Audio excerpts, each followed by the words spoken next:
Dick Doughty for playing today, and we just stay seated and center around Spirit of Life.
Browning, and I am grateful to be leading the service today with Nancy Sajda, who is a member and a dear friend. So we are excited to move us forward into the next steps in our series on inclusion this summer. It's starting to get a little familiar to gather this way, but only sort of. We know it's been a summer of adaptations and adjustments, and one of the places we're hoping is that just by being together on Sunday mornings, it's a time of centering. We welcome you here, and we gather with these words of inclusion each week. We invite you to bring your full identity here, your honest feelings into this shared space.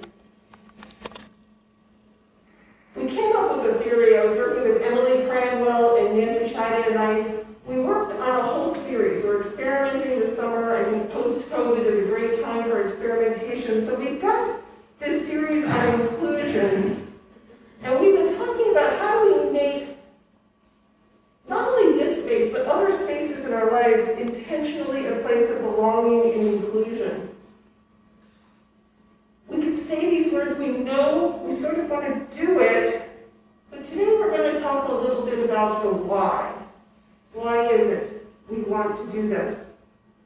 So as we strive to draw the circle wide and pay attention and to be open to changing and changing again, we know this happens with each welcome we extend and each new relationship we form. If you have questions on Unitarian Universalism,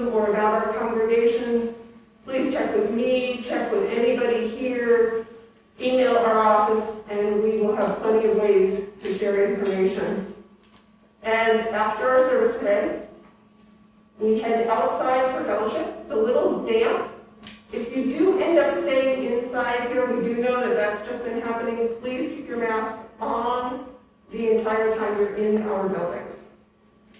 And the one thing I didn't put down, but I'd be remiss without offering gratitudes to Carol Meredith, who's been organizing our greeters all summer, and to Gabriella Park, or Hampshire, who you guys remember, about that tall, who's now our playroom supervisor, playing with the children, to Judy, who's making sure we keep the money straight, to Dick for playing, and for all who help make these services work. Nancy will now light our bells. With humility and courage, born of our history, we are called as Unitarian Universalists to build the beloved community where all souls are welcomed as blessings, and the human family lives whole and reconciled. With this vision in our hearts and minds, we light our chalice.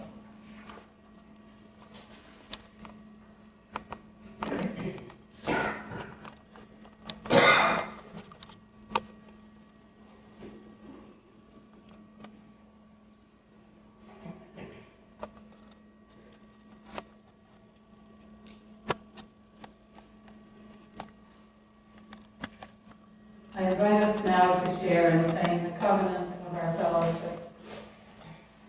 At the Unitarian Universalist Fellowship Meeting, we seek to nurture spiritual and intellectual growth for all ages, and to be actively involved in community outreach and service, cherishing diversity and celebrating our oneness with all humanity. We covenant to support each other in the spirit of passion, respect, and love.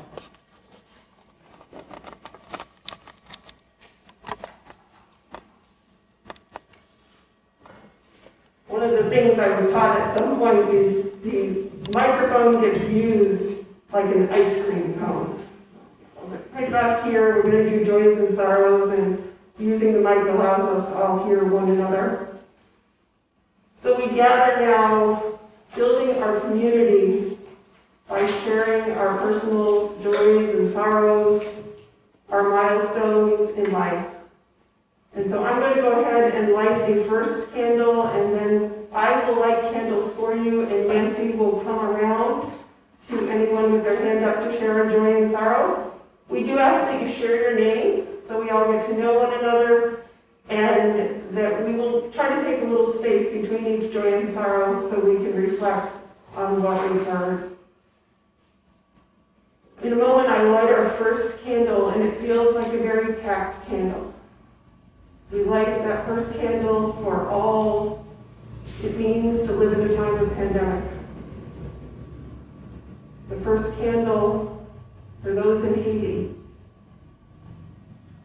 struggling in the aftermath of an earthquake, and for all impacted by what is going on in Afghanistan, with our special love to families and those whose lives are probably going to change over the next week.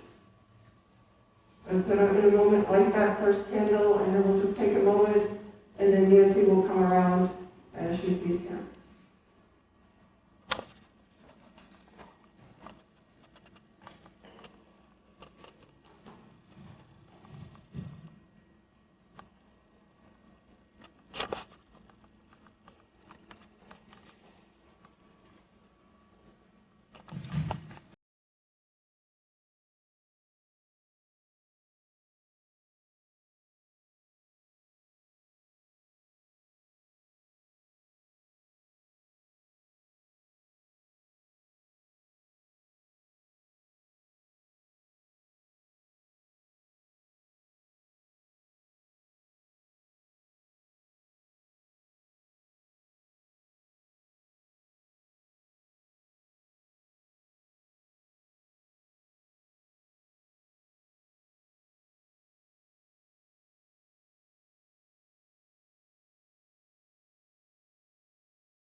take a moment and hold what we heard and hold what are the many joys and sorrows in our hearts.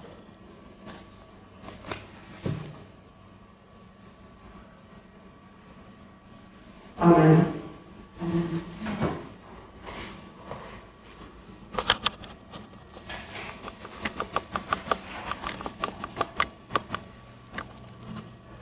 So last week, Emily Cranwell, who led our service, talked about the Unitarian Universalist effort to examine our own denomination.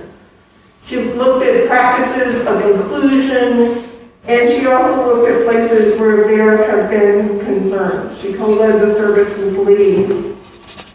One of the things she talked about was this book. You can get every chapter online for free. It's called Widening the Circle of Concern. And I want to just offer a little perspective that we're not really that surprised that in the work of, we are a predominantly white, by far means not all white, but a predominantly white denomination. But it's more than that. It's also looking at diversity in all of its flavors and recognizing how hard it is to change the status quo and to be fully inclusive. Part of the study is about not writing off pain. It's about acknowledging, yes, we're all harmed, but where are we in the work as Unitarian Universalists of continuing to build beloved community? For those of you that were here last week, Emily talked about a narrative by Reverend Rebecca Savage, which I'm going to retell a little bit of it here. You didn't need to be here last week for this to all make sense. But some of you may know Rebecca. Rebecca has been in our pulpit multiple times. A couple of years ago, she's given the major sermons at General Assembly. She's a chaplain. She's served in Afghanistan and Iraq. And she's a union minister in the DC area. The reading Emily did was from The Healing Is Not Done. And it was a story about the 1993 General Assembly, which was going to be held in Charlotte, North Carolina. And the General Assembly planners thought they had a brilliant idea to have a ball celebrating Thomas Jefferson. It's actually what was at the time no longer, but called the Thomas Jefferson Ball. So here they are in 1993. They planned General Assembly's 3,000, 4,000 people. Everybody's invited, and concerns get raised. One of the instructions for the ball is to come in period costume. How do you hear that if you're an African American? So raised on General Assembly, and what I've understood was an incredibly solemn moment. Reverend Hope Johnson, now Reverend, now deceased, she stands up and said, "Are we supposed to wear rags and chains?" And yet, for a couple of different reasons, which I understand more of, the event was all planned, they decided to go ahead anyway. And they decided to go ahead and tell folks, attend if you want to, let your conscience be your guide. But what I want to talk about as part of this service, as part of that experience, it was almost 30 years ago. And here's the good part of this story. One of the people who conceived of this is another minister who has been in our pulpit. It's Wayne Arneson. You guys must remember Wayne. I think he filled in for me for a stewardship sermon recently when I needed to be out of town. Wayne, it was his brainchild to have this ball. And it has taken years of reflection. It is considered a moment in our denomination of change because people then stayed at the table and kept talking. What happened? How did a decision get made like that and get that far along has been part of the unpacking. That's part of our covenant where we stay together. So when the story is told in Unitarian Universalism, there was the problem, but then there was the commitment not to ignore it, to keep working forward. And I would say this book, this type of story, problems have kept happening and there's a commitment to keep working it through.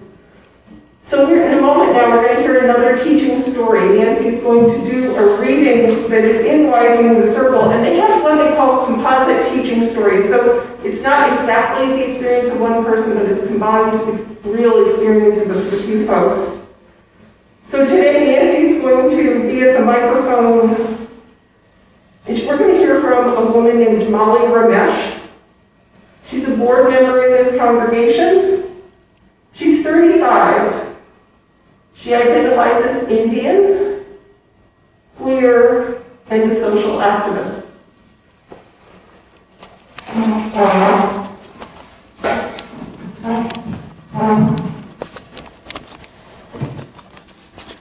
I am Mallory Ramesh.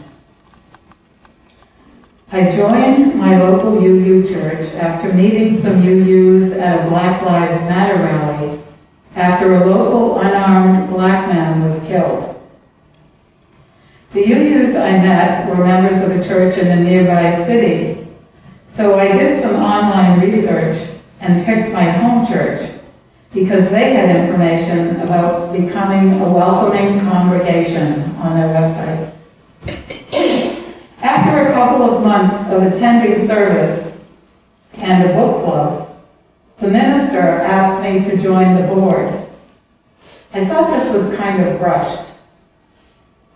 At the book club, I noticed that whenever any question about people of color came up, I was the one everybody turned to look at. I'm Indian. It was funny considering that my suggestion that we add pronouns to our name tags was dismissed by the woman heading the LGBTQ Council, even though I am also queer. I thought I could do some good as a board member, so I agreed.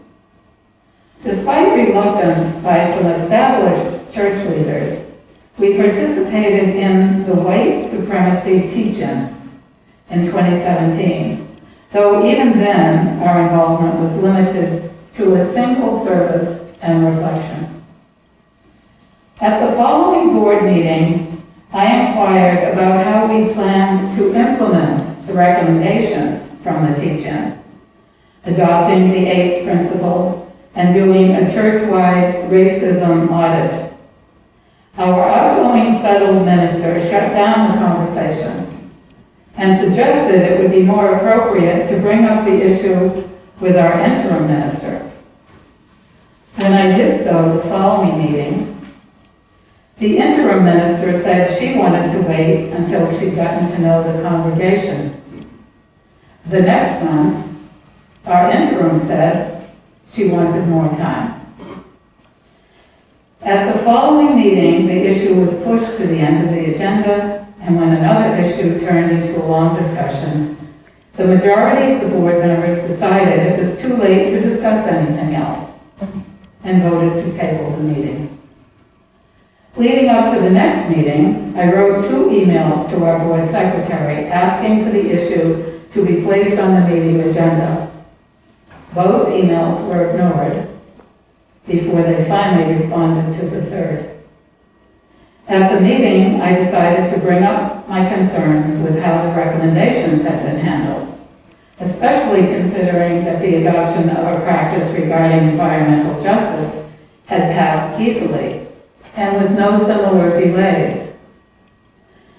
The board secretary, a white woman, immediately centered herself and her own discomfort, framing the situation as an attack on herself by me.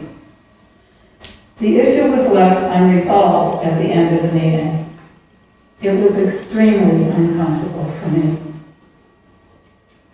During this period, my relationship with the board members in question soured, and several church members engaged in a whisper campaign against me, seemingly targeting my social justice views, with one member joking that I had issued, quote, a fatwa against mentioning U.S. presidents in sermons, after I related complaints about an Independence Day reflection.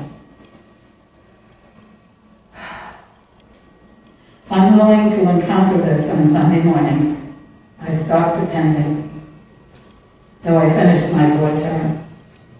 I missed meetings. I dropped out of the book club and no longer attend anything after congregation.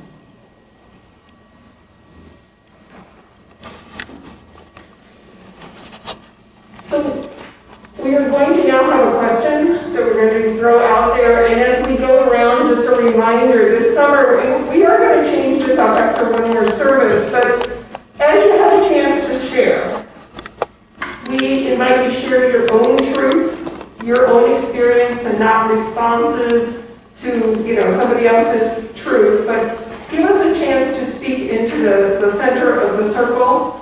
And Nancy's going to go around and ask the question in a minute, and we're really going to try to practice that 5 seconds between speakers. So we know there might be other hands up, and we'll find them, but just as you hear somebody's thoughts or reflections, in this case there are a couple just sort of simple teaching questions, reflect on what you're hearing.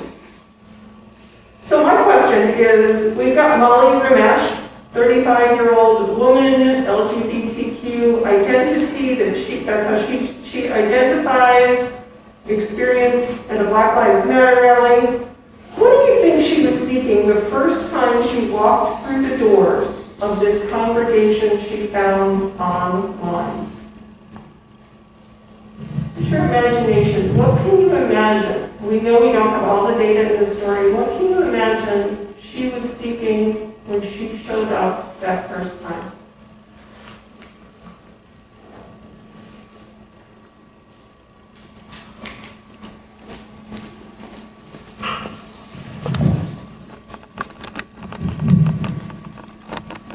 You said you don't have all the data, but I would be interested in knowing where she's from, what community, what town, what city, what state, and then take a look at the members of the congregation, see where they're coming from. And just so you know, this story is slightly made up, so there's probably not exactly, they took a couple of things. So my question would be, what do you think she might have been seeking? Well, she was definitely seeking a place to come to be a part of a greater community. They asked her to join the thing, so she tried, and it didn't work out, so she left. Thank you. That first day she walks to the door, what do you think she's seeking? Hi, I'm Lisa. I can relate, and for me, what comes to one word is acceptance.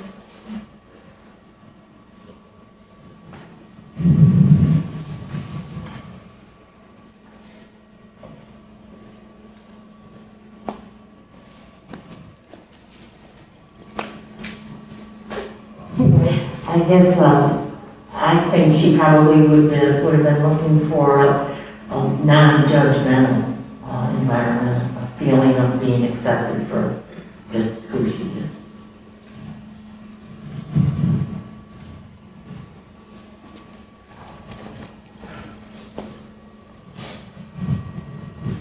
A minister friend of ours once answered this question by saying that people who walk through the door are looking for themselves, at least some part of themselves to link to and relate to.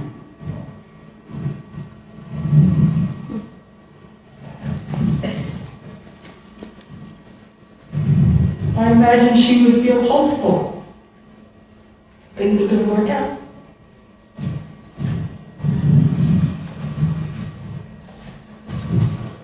Since she was meeting these other UUs at a Black Lives Matter rally, I would think she was probably looking for a place for activism and change as well.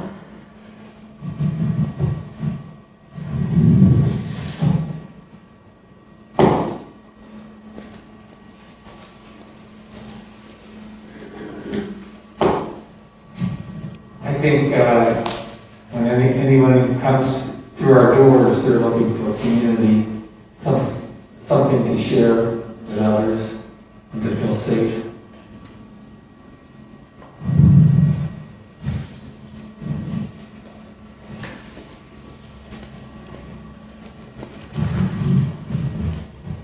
I would wonder if she was looking for support for the same issues that she was dealing with and that she was addressing with and the things that she believed in and thinking that she would be able to share that with the community, and the community would welcome her and support her in her efforts. So I think that gives us a really good sense of what she might have wanted. We're using our imaginations, but I'm not going to recap it all. I almost started writing it down, but acceptance, hope, feeling safe, common needs. With lots of things that she came to. What do you observe about her lived experience over her course of her experience with the congregation? What are some words or phrases that would describe not only what happened, but how she might have felt?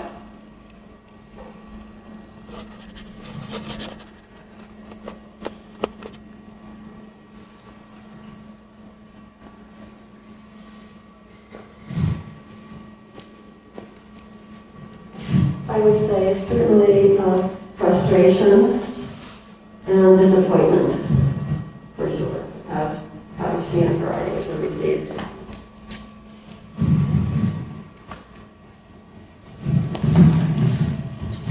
Dismissed and challenged for these two things.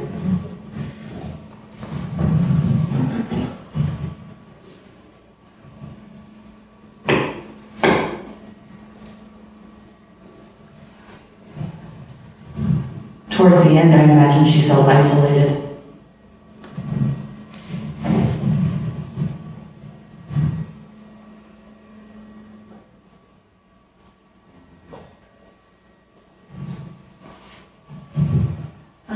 Rejection, and I had another word and I lost it. I think she felt angry.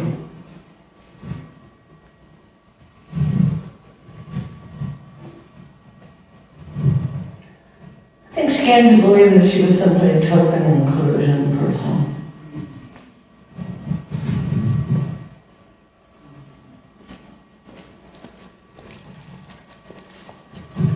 I think she might have felt deceived because she read online that the congregation was so inclusive, and then she discovered it wasn't.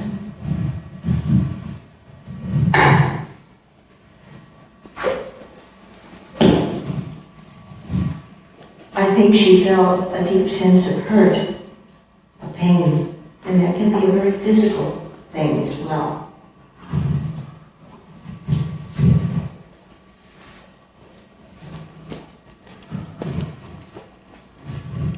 I would wonder if she felt a sense of loss, having expectations and believing that they were her people, and finding out that no, they weren't.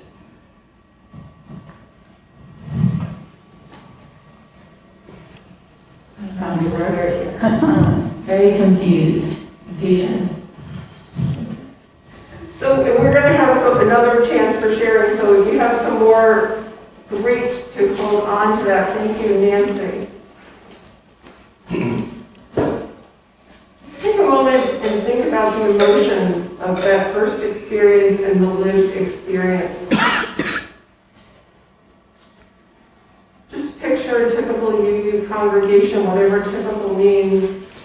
Do you think that was their intent? It was the impact, but probably not at all the intent. So these are stories. I asked you to keep the Thomas Jefferson story and the story of Ramesh in line as we explore a little bit more on diversity. We say that all are welcomed here. We say UUFE values diversity. So I just want to spend a few minutes thinking about whether we have an answer to the question, why? Why does UUFE want to be a diverse congregation? And when I ask us to think about this, we're going to talk a little bit today about race and ethnicity, but I'd really like to think of diversity in a way broader sense. There is diversity right here in this room now. A huge amount of diversity.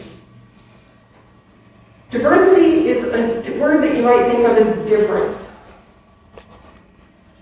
So think about the differences that are already a part of our congregation or other UU congregations or other spaces that you live in, your work, where you live if you live in a community setting. So as a start, I just want to observe we have age diversity. The year or the decade that you were born is a part of our diversity. We have diversity in our stories of origin, the structure of our families, our economic situations. What vocations were you exposed to as a child? There's matters of economic understanding and class. And there's differences among us in our sexual orientation, our gender expression, differences in our relationship status, our military experience, our physical abilities, our emotional makeup. There are broad differences. There are differences in our theological and our religious beliefs, not what we grew up with, but also how we each understand Unitarian Universalism, where it feeds us and where it doesn't. So there is diversity present right here. So now Nancy has a question, and I get to walk around. So.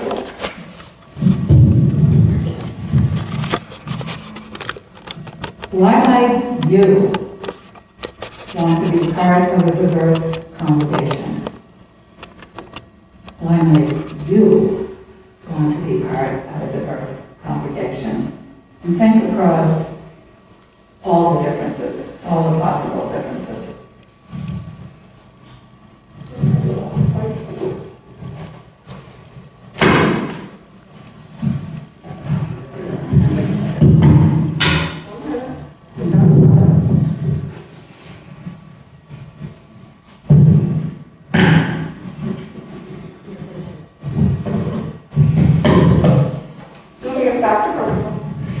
So,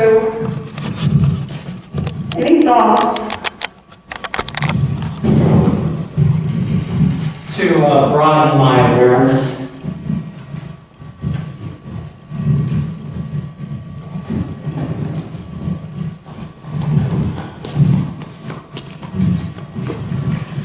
This will be a tad selfish, but to perhaps increase the likelihood that I'll be accepted. Because the more diversity, more likely I can just slip right in there.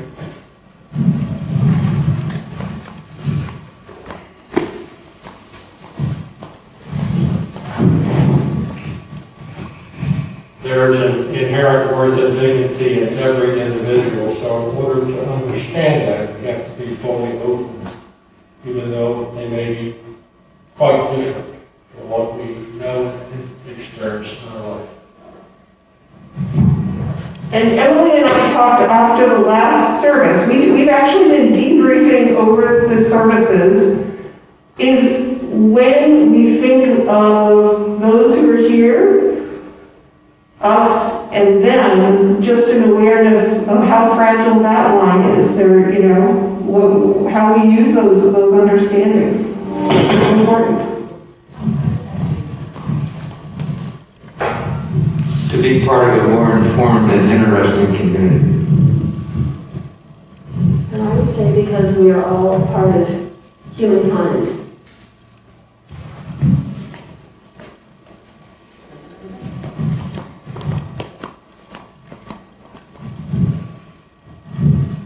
To challenge my worldview of things and to gain the enrichment of other people's presence in my life.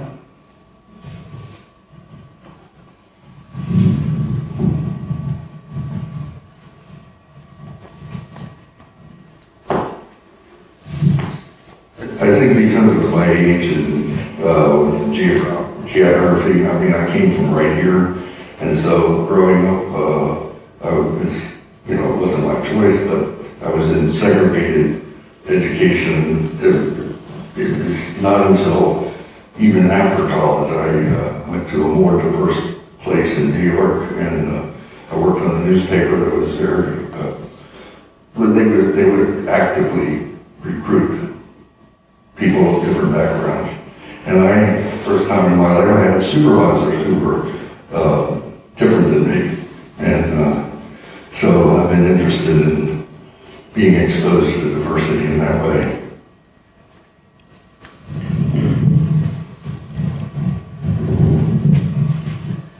Anybody who's been coming to the last couple of weeks is not going to be surprised to hear me say something like this. One of the reasons why I want to be part of a diverse congregation is because I have a strong desire for my child to grow up to be a loving, accepting, and sensitive individual. And I want him to see diversity everywhere he goes, and not even see this diversity, just see human beings and the inherent worth in everybody.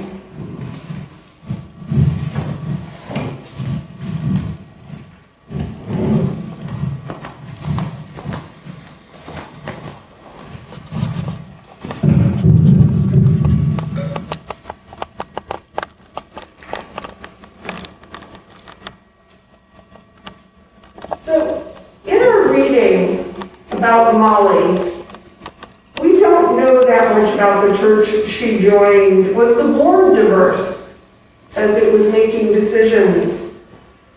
What were their skills? And I mentioned the board, but it could be any group in the church. Any group in a church. It could be the congregation as a whole. Who sets the agenda? Who decides what is important that we talk about? Because each time we make those decisions, if a group that has a lot of similarities makes the decisions, you get the decisions that come out of that group. So, one of the questions I have about that church is were they centered on something we might call beloved community? And beloved community is understood a lot of ways, but for the purpose of today, it is not just a nice place to be where people are kind. We have understandings.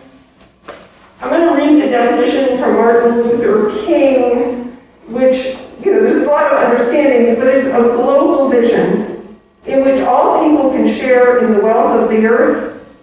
In the beloved community, poverty, hunger, homelessness will not be tolerated because of the standards of human decency will not allow it. Racism in all forms of discrimination, bigotry, and prejudice will be replaced by an all-inclusive spirit of sisterhood, brotherhood, and siblinghood. So, beloved community, for right now, just if we picture that as some fully inclusive community, what if that were the standard for our congregation, and that we centered the work of becoming a beloved community, and that was what grounded everything we did. So enough of you story here. In about 2013, some Unitarian Universalists, including Paula Cole Jones, who's also been here fairly recently, noticed that just wasn't happening. Long story short, they said, what about our 7 principles has us continuing to not change behaviors and become actually more inclusive and more diverse? And the short version of this is a group came up with something. They said, what if we had an 8th principle? And the 8th principle is not that it's different than the other 7, but that it is more calling us into accountability on inclusion and calling us to be a big tradition of anti-oppressive behaviors. So the 8th principle will never, I just want to share with you, it will never get voted on and become actually the 8th principle, because there's a whole group looking at all the principles. So you don't have to wordsmith it right now.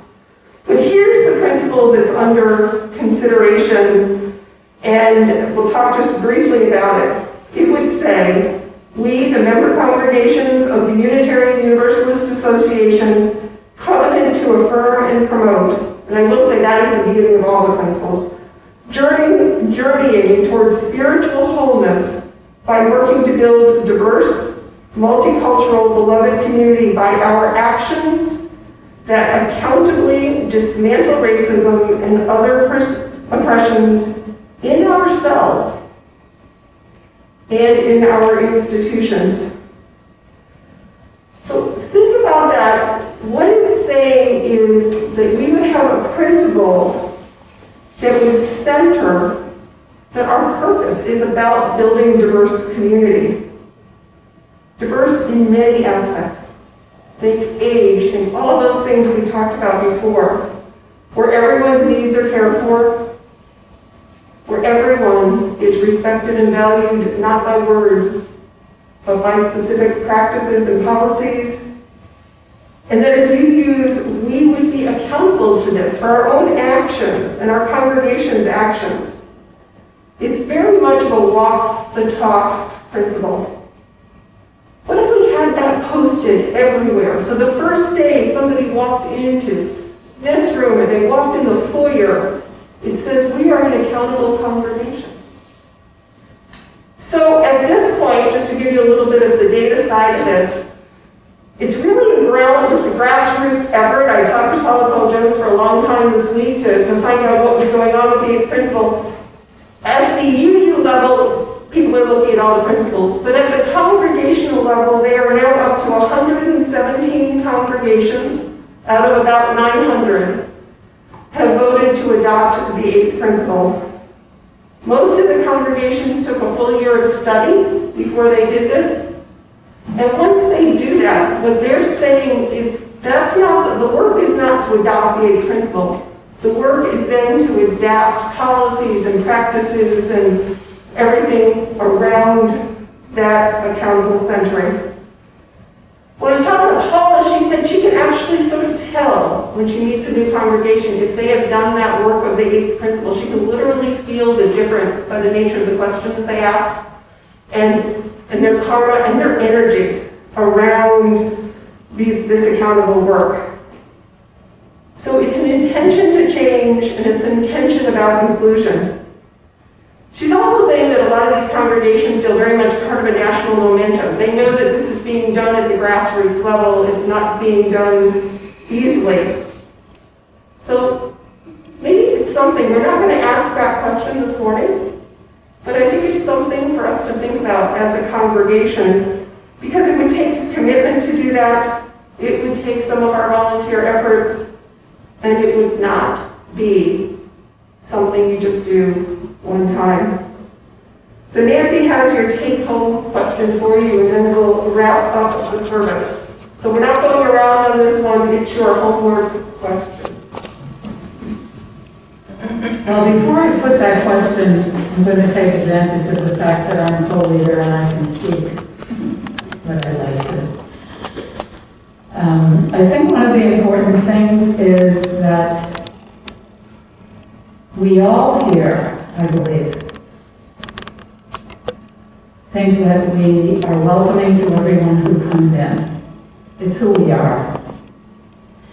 But I think it's possible that we forget that once we're in here, we don't always treat every person in a manner that Mallory was talking about. For example, shutting someone down in a meeting when they have an idea, or pushing someone away because you don't like necessarily what the conversation's about.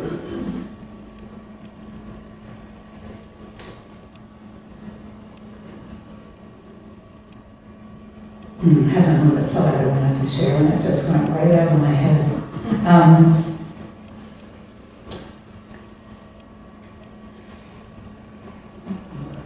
So, in addition to welcoming new people in, and in addition to telling everyone about our wonderful place, we need to be more open to each other.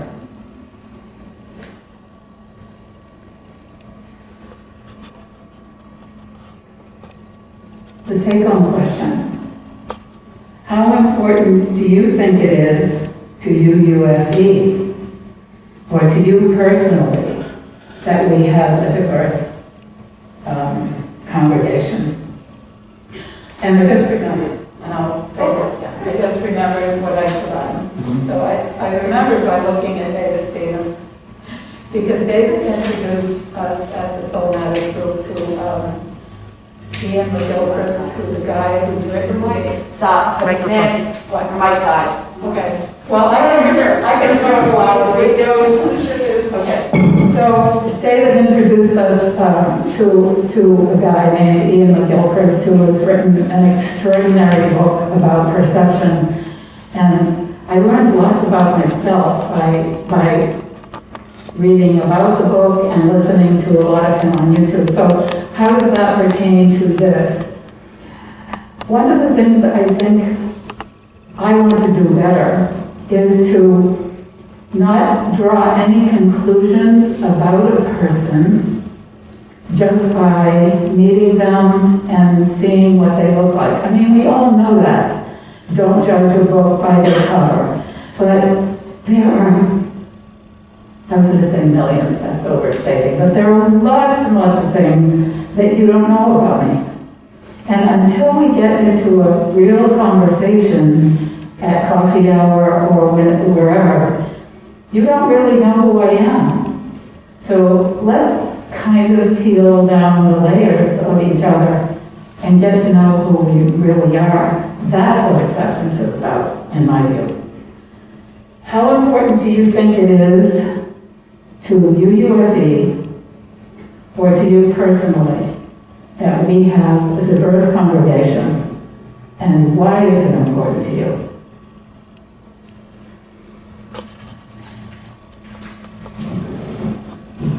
Thank you, Nancy, for getting that book out on the recommendation list. That sounds important. So we're nearing the end of our series on inclusion, and we've talked about belonging, we've talked about radical hospitality, diversity, equity, and we've now talked a little bit more about Unitarian Universalist perspectives. Next week, Emily and Michelle will do a wrap-up and talk about our congregation and a little bit more specificity and how it fits with our new mission, vision, proposals. But I just want to close by saying that the work on inclusion is not going to be done in a summer. I know for some folks they're itching for a little variety. We've sort of stuck with one topic for a long time. And this fall we will return to sort of more varied topics and themes, and we're trying to figure out all the right COVID safety and can we live stream and doing other things. But as we do that, what I'm hoping this summer is for us, for me, for all of us, is an ongoing invitation to look at all that we do through the lens of inclusion, the lens of countering oppression. This is not work for a summer or for a year. There's no rule book on how you do this work. But when our stories are worth it and we're still coming back to the table 30 years later and 40 years later, we'll realize we didn't do the work alone. We have one another. And we can be part of creating beloved community. We can model beloved community right here. We do a pretty amazing job. It's an amazing congregation that has come together for so long. May it be so, and blessed be.